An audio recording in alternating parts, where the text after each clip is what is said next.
So in our last episode, I introduced Lorna as coming on to the Gina Din team as the new MD, CEO of the group, and it's so exciting to have her because it's just wonderful to have somebody to bounce ideas off and to kind of figure out where we want to take this brand. And we're so used to doing it for other organizations that sometimes we forget to take a deep breath and do it for ourselves.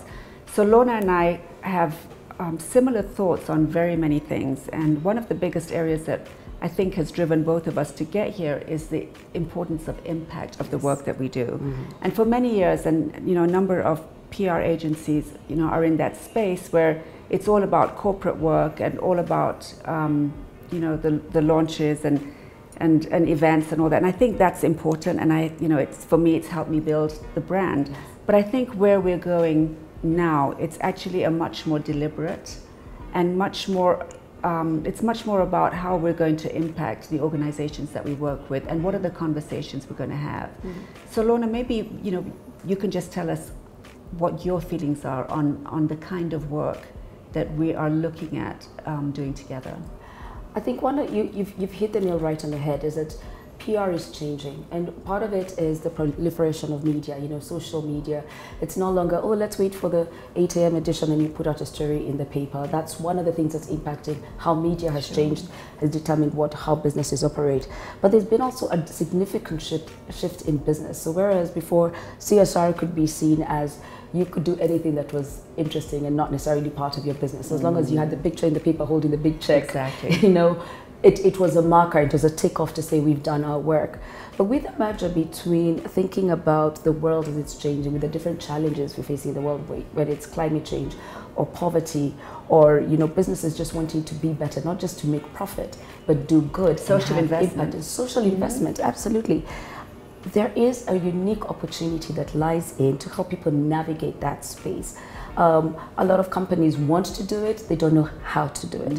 And part of the thing that we have looked at as a business is not just to be the end where you see us when you want to tell that story to the public, but also how do we help you shape that conversation internally?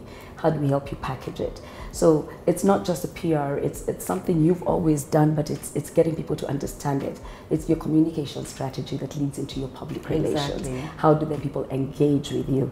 And we've talked about our values. We no longer want to just do work for the sake of work. Yeah, I mean, profit is important. Bottom line is important. Yes. But I think the humanity side of it. Absolutely. And for me, and I know this is where you and I kind of had this sort of similar thinking, was important. I think it's not just about bottom line. Oh, absolutely, absolutely not. And it makes it a lot more and this is an interesting part, as the world has evolved and we're looking at media and this authenticity, people begin to see through you. Exactly. If you're just doing something and it doesn't work, you have a business that has your name to it, so your reputation is attached to it. And it's also a thing for me about legacy. As you said, you build this for 20 years, but what do you want to be known for? And for me, I don't work with someone whose value system isn't totally separate, because we cannot be then authentic to the clients and what we're able to provide.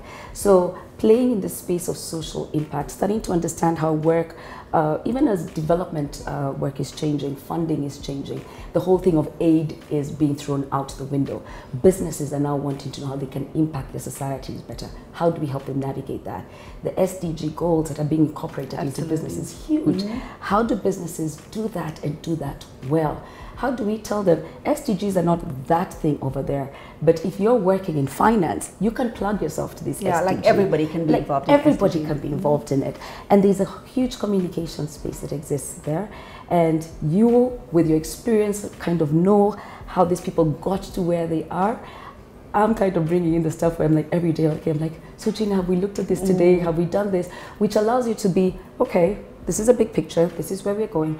And that's part of what I love about the synergy that you and I have brought in over the past couple of months, even as we structure who we are talking to and getting you to actually go out and start meeting people. Yes, exactly. So Lorna's actually given me quite a tough schedule of who I need to see. Yes. And actually, I'm glad I have, because it's opened up new conversations that we haven't had before. And I think that's the value that you bring, is that there's a conversation that needs to be had that I might not have seen.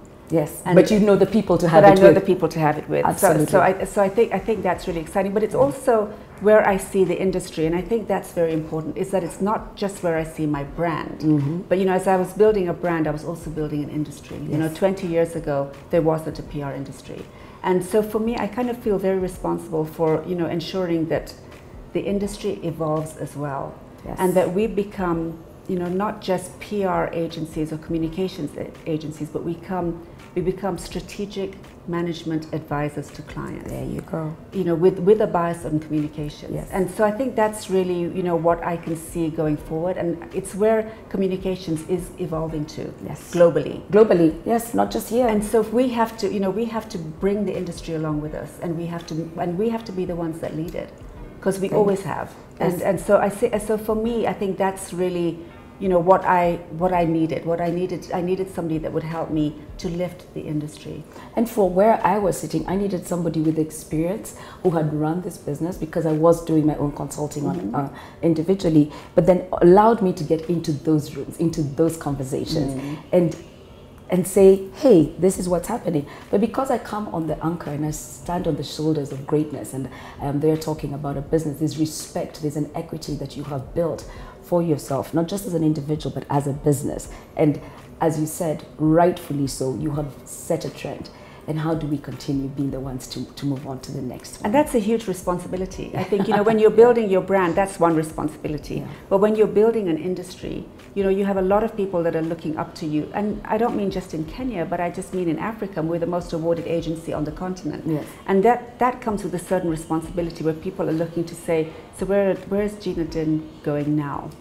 And that's really where I realized that, and it's be quite easy for me to say, okay, I've done well, most awarded agency, it's been 20 years, it doesn't really matter what, but I have a legacy, and it's really important that I carry on building that legacy. Absolutely. Because we have so many young people coming into this industry that are looking at us. And by shaping that, or just shifting this conversation and shifting the direction it's taking, I think they also get to learn that it's not the same old, same old. And it's not glamorous. Oh gosh, it is not glamorous. It's getting to be a lot more technical. A lot of people don't understand. It's a lot more data driven. You have to do the boring stuff. Absolutely. I think people are just so excited to, it's a big cocktail party and the big initial thing. Yeah. At that point, I don't know if anyone wants to be at the cocktail party, but there's a lot of work. And for me, it also opens up the opportunity to say, for you to work in this industry, you don't need to have a communications background specifically. No, absolutely. You don't need to have a PR or marketing background. Actually, you can be a really astute technical person. You can be a really astute business strategy person. That's a space that's open. And sometimes, you need a different thinking. Absolutely. Because, we're all PR communications people, Yes. but then you need somebody that can bring you the economic level. Exactly. Or, a completely, or the legal level. Yeah. So I think, sometimes it's actually somebody that has a completely different mindset Yes. to the one that we have, that actually helps us build our team. So I hope that's encouraged people that might not be PR people to actually want to get into this industry. It's not easy. It's, as Lorna said, it's not all glamorous. But in our next episode, we'll be talking about where we want to take the African conversation.